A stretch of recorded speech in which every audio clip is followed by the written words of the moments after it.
আসসালামু আলাইকুম রহমতুল্লাহ ফেবিয়াস, কেমন আছেন? আশা করি ভালো আছেন। আলহামদুলিল্লাহ, আমিও ভালো আছি। আজকের ভিডিও হচ্ছে বাংলাদেশের সর্ববৃহৎ ব্যাংক ইসলামী ব্যাংক বাংলাদেশ পিএলসি অত্যাধিক ডিজিটাল ওয়ালেটের নাম হচ্ছে সেলফিন।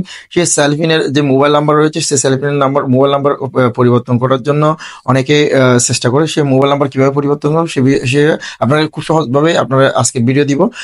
ভিডিওর মাধ্যমে আজকের পর আপনার খুব সহজে আপনার সেলফিনের নম্বর পরিবর্তন করতে পারবেন। ইসলামী bank Bangladesh PLC Cellfin number পরিবর্তন করার জন্য কিছু নীতিমালা প্রণয়ন করেছে। সেই নীতিমালার মাধ্যমে আপনি সেলফিন নাম্বার পরিবর্তন করতে পারবেন।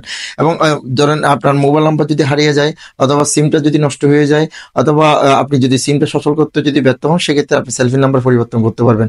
অথবা আপনি যদি ভুলবশত অন্য কারো এনআইডি দিয়ে আপনার সিমটা যদি রেজিস্ট্রেশন করেন, সেই রেজিস্ট্রেশন কিন্তু সিম দিয়ে যদি আপনি সেলফিন ওপেন করেন, সেক্ষেত্রে আপনি মোবাইল নাম্বার পরিবর্তন করতে পারবেন। মোবাইল নাম্বার পরিবর্তন করার জন্য আপনি সশরীরে ব্যাংকে যাবেন, ব্যাংকে গিয়ে একটি অ্যাপ্লিকেশন দিবেন।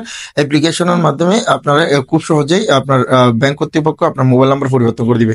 যেহেতু মোবাইল নাম্বার একবারই পরিবর্তন করা হয়, সেক্ষেত্রে যারা সেলফিন ব্যবহারকারী কিছু সতর্কতা অবলম্বন করতে হবে। পূর্বে যে সেলফি নাম্বার, সেই সেলফি নাম্বারের পাসওয়ার্ড মনে রাখতে হবে।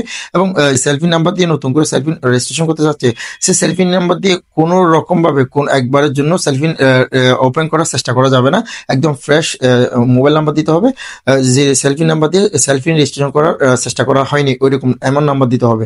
এই আপনার সেলফিন নাম্বার পরিবর্তন করার পর আপনার যে সেলফিন অ্যাপস যদি আপনার মোবাইলে থাকে, তাহলে সেটা আনইনস্টল করে আবার প্লে স্টোরের মাধ্যমে আপনি যদি ইনস্টল করবেন, ইনস্টল করার পর আপনার নতুন যে সেলফি নাম্বার পরিবর্তন করেছেন, সেই সেলফি নাম্বারটা দিবেন। দেওয়ার পর আপনার পূর্বে যে পাসওয়ার্ড রয়েছে, পাসওয়ার্ডটা দিবেন। তারপর যদি লগ ইন করবেন, যদি লগ ইন করার সময় যদি ইনভ্যালিড পাসওয়ার্ড দেখায় অথবা ইনভ্যালিড ওটিপি দেখায়, তাহলে সেক্ষেত্রে আপনি যে সেলফিনের অ্যাপসের ক্লিয়ার ডাটা অথবা এবং ক্লিয়ার ক্যাশ দিয়ে আপনি আবার লগ ইন হবেন। তাহলে আপনার সেলফিনে আপনি সেলফিন ওপেন করতে পারবেন।